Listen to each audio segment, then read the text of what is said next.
Welcome to I news. Super star Rajinikanth, king Nagarjuna కలయికలో లోకేష్ కనగరాజ్ దర్శకత్వంలో వచ్చిన కూలీ సినిమా ఈ రోజు ప్రేక్షకుల ముందుకు వచ్చింది.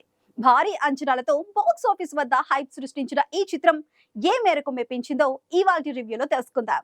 సౌత్ ఫిల్మ్ ఇండస్ట్రీలో top production house Sun Pictures banner పై పాపులర్ ప్రొడ్యూసర్ కళానిధి మారన్ నిర్మించిన చిత్రం కూలీ.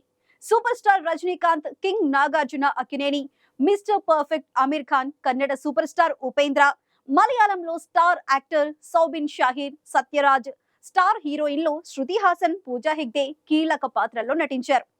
ముందుగా సినిమా కథ ఏంటి అంటే, దేవ తన టీంతో అజ్ఞాతంలో జీవిస్తూ ఉంటాడు. అతని స్నేహితుడు రాజశేఖర్ మరణిస్తాడు. అయితే అతని మరణం సహజం కాదని, హత్య అని దేవా కనుగొంటాడు.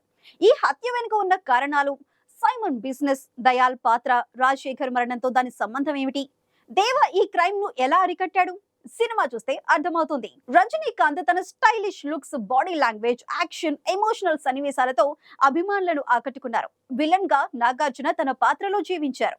ఉపేంద్ర, అమీర్ ఖాన్ అతిథి పాత్రలు, సౌబిన్ షాహీర్ నటన సినిమాకు ప్లస్ గా నిలిచాయి. శృతి హాసన్, పూజా హెగ్డే స్పెషల్ సాంగ్, ఇతర నటీ నటులు తమ పాత్రలకు న్యాయం చేశారు. లోకేష్ రాసిన యాక్షన్ సీన్స్, క్యారెక్టర్ డిజైన్ ఆకట్టుకున్నాయి. అనిరుద్ రవిచంద్రన్ మ్యూజిక్, గిరీష్ గంగాధరన్ సినిమాటోగ్రఫీ, కళానిధి మారన్ నిర్మాణ విలువలు చిత్రానికి బలం చేకూర్చాయి. సినిమాకు చాలా మైనస్లు కూడా ఉన్నాయి. కథనం స్లోగా సాగటం, ఫ్రెష్నెస్ లేకపోవటం, సెకండ్ హాఫ్ లో సాగతీత సీన్స్ చిరాకు తెప్పిస్తాయి. లోకేష్ కథ, స్క్రీన్ ప్లేలో సస్పెన్స్ క్రియేట్ చేయడంలో పూర్తిగా విఫలమయ్యారు.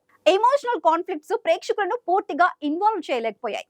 సెకండ్ హాఫ్ లో ఎడిటింగ్ లో కొన్ని సీన్స్ ట్రిమ్ చేసుంటే సినిమా ఇంకా బాగుండేది. లోకేష్ దర్శకుడిగా న్యాయం చేసిన, రచయితగా పూర్తిగా ఆకట్టుకోలేదు. అనిరుద్ సంగీతం, గిరీష్ సినిమాటోగ్రఫీ సినిమాకు ప్రధాన ఆకర్షణగా ఉన్నాయి. ఎడిటింగ్ బాగున్నప్పటికీ కొన్ని సన్నివేశాలు సాగతీతగా అనిపించాయి.